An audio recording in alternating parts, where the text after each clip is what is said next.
Hey guys, welcome back. So today we are going to discuss about the anatomy of the ureter, what are its parts, relations, and also we will discuss about its course. So ureter is a narrow expansile muscular tube. So what you have to remember is it's a muscular tube which is narrow in nature and it transports urine from the kidney to the exterior. So basically, if this is the kidney, both the right and the left kidney, through the renal pelvis the ureter begins, and this is the bladder. This is the trigone of the bladder. From then it extends to the urethra.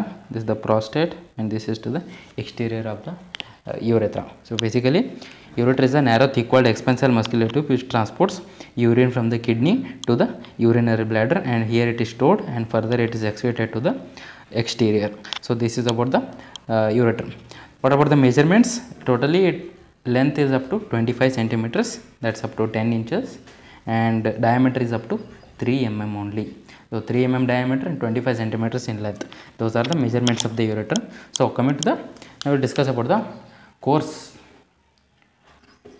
of the ureter. So what about the course of the ureter? The ureter begins as a downward continuation of the funnel shaped renal pelvis, right? We have the renal pelvis at the hilum of the kidney, and it proceeds as a downward continuation of the funnel shaped renal pelvis, and this is at the medial margin of the kidney, right? So the ureter, then it will slowly passes downwards and then medial to the muscle. That muscle is known as the psoas major. Passes medial to the psoas major muscle, and then here it separates from the transverse process of the lumbar vertebra, and then finally it will enter the pelvic cavity. So basically two cavities. This is the abdominal cavity of the ureter, and then we have the pelvic cavity of the ureter. Finally, when it enters the pelvic cavity of the ureter, it crosses the bifurcation of the common iliac artery. We have the common iliac artery, right? It crosses the bifurcation of the common iliac artery at the pelvic brim. Then in the pelvis, the ureter first it will run downwards and then backward. So basically it will run, and this is the common iliac artery. Suppose if you think the ureter comes downward and then it goes backward, and finally it will join the urinary bladder. So this is about the course of the ureter. So what are coming to its parts and relations?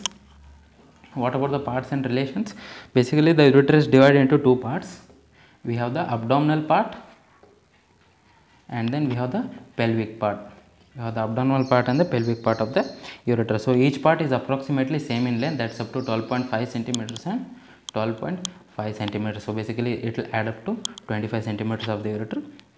So the ureter division is approximately 12.5 centimeters each in the abdomen and the pelvic region. So the abdominal part of the ureter will extend from the renal pelvis and all the way up to the bifurcation of the common iliac artery. This is the bifurcation, right? From the renal pelvis up to the bifurcation of the common iliac artery, and the pelvic part will begin at the bifurcation of the common iliac artery, and finally it will end by entering into the urinary bladder. So that's about the pelvic part. So these are about the abdominal part and the pelvic part. So I will look at the relations of the abdominal part.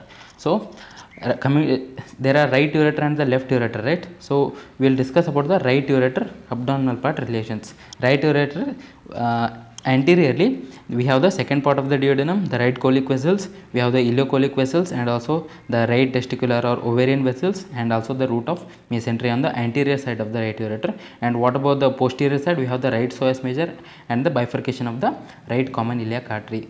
So that's about the right ureter relations. And what about the left ureter relations?